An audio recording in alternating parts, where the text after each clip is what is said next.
With the opening of the Royal Tennis Club, His Royal Highness Crown Prince Alexander II demonstrated that he fully understands the importance of sport for the future of Serbia. The achievements of Novak Djokovic and Janko Tipsarevic in the last year, promoters of the Royal Tennis Club, made everyone proud. It is well known that the future of Serbia lies in its young people. That is why last year His Royal Highness Crown Prince Alexander II decided to establish the Foundation for Culture and Education, the main goal of which is to connect young people to the world, in order to help the youth of Serbia get a good education, successful careers, and personal fulfillment. The best Serbian students already spent their academic year in Nottingham and San Francisco universities, and groups of students are already at summer camps in Greece and the United States. The Foundation of Crown Prince Alexander for Culture and Education opened last year a career center for the University of Belgrade at the Faculty of Law. Similar centers will be open at the Universities of Kragujevac, Novi Sad, and Niš.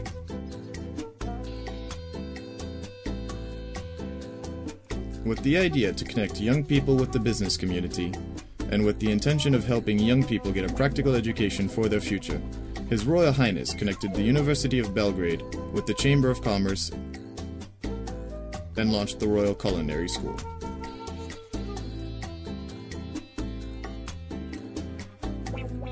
As has become tradition, for the 6th time in a row, the Royal Highnesses Crown Prince Alexander II and Crown Princess Catherine welcomed to the White Palace the country's 500 top students from all Serbian secondary schools.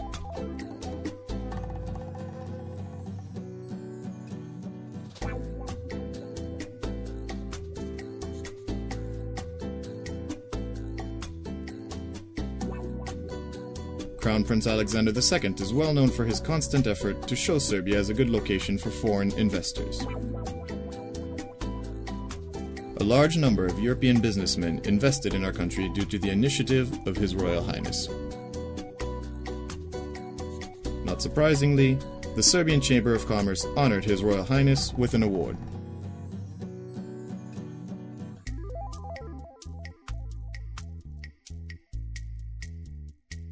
Crown Prince Alexander II and Crown Princess Catherine continue the humanitarian tradition of the Karađorđević dynasty.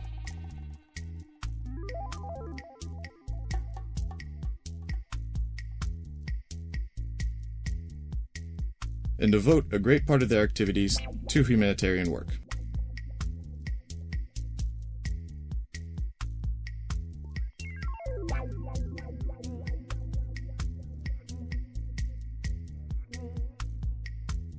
Thanks to the magnificent gala dinner in Paris in Palace Tremui, the residence of the Serbian ambassador, in the presence of many members of European royal families and European nobility, the international intellectual and business community, as well as Serbian superbrands Novak Djokovic and Marija Serifovic, money was raised for the purpose of purchasing essential equipment for neonatal units in Serbia. From this one night alone, over 300,000 euros were raised for the benefit of babies in Serbia. Serbian painters Bata Mihajlović, Petar Omčikus, Ljuba Popović, and Vladimir Veličković were very generous indeed when they placed their paintings on an auction and thus helped the endeavor of the Lifeline humanitarian organization. The tennis player Novak Djokovic also offered his racket at the auction, for humanitarian purposes, naturally.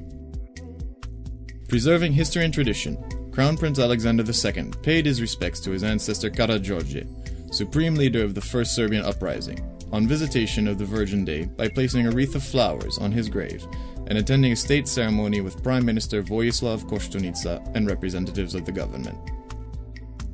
His Royal Highness paid special tribute to his grandparents this year, Their Majesties King Alexander I and Queen Maria, with an exhibition and reception in honor of their 85th wedding anniversary.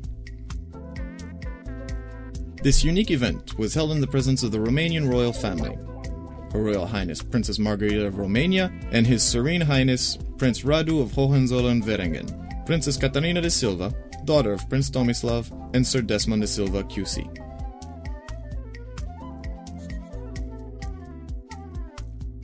Cherishing cultural heritage, the Crown Prince proudly presented the completion of the restoration work on the 16th century Renaissance painting by Jacopo Palma I Vecchio, Sacred Conversation, a gem from the Royal Palace collection, courtesy of the Italian government and a restoration team from the Italian Central Institute from Rome.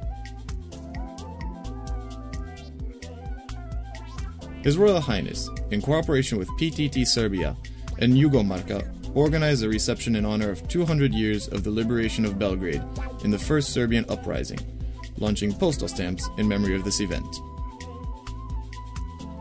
The Crown Prince believes in communication and dialogue. He knows that only joint effort, teamwork, and tolerance can bring stability and respect. That is the only way to move forward.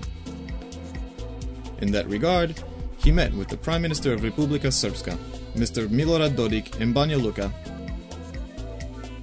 and President of Croatia, Mr. Stjepan Mesic in Zagreb. And on the Crown Prince's birthday, their Royal Highnesses were guests of the President of Slovenia, Mr. Janez Drnovšek. Broadening his views and focus outside the Balkan borders, the Crown Prince expands his contacts across Europe. The Right Honourable Sir Malcolm Rifkin QC, the former Foreign Minister of the United Kingdom, was a guest of honour at the Royal Home, which was an opportunity to meet state officials and students. The Royal Highnesses paid a visit to His Excellency Mr. Olafur Ragnar Grimsson, the President of Iceland, and they were also honorary guests of Mr. Richard M. Daley, Chicago City Mayor. His Royal Highness extensively traveled around the world, lobbying for Serbia and her place in the European Union in the future, giving his message loud and clear. The international community should as soon as possible review its policy and give the people of Serbia a chance to live like normal Europeans, just like Germany was given the chance, and move ahead towards Europe. The policy of pushing us into a corner will not work. It is clear that justice must take its course and international obligations must be fulfilled, but again, not at the cost of the entire population of Serbia, said His Royal Highness Crown Prince Alexander II in his statement to the EU members. The Royal Highnesses spent St. Vitus Day in Kosovo, supporting the Serbian people in the southern province and giving their contribution to the peaceful resolution of the Kosovo issue. Crown Prince Alexander would like to remind everyone that Kosovo and Metohija were liberated from foreign occupation by his ancestors, King Peter I and King Alexander I, and that democracy and freedom cannot be built on the denial of history, on injustice, and the lack of human compassion.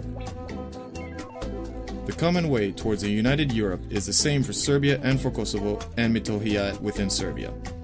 For this reason, no one should try today to separate something which is inseparable, using the pretext that all will be together again eventually.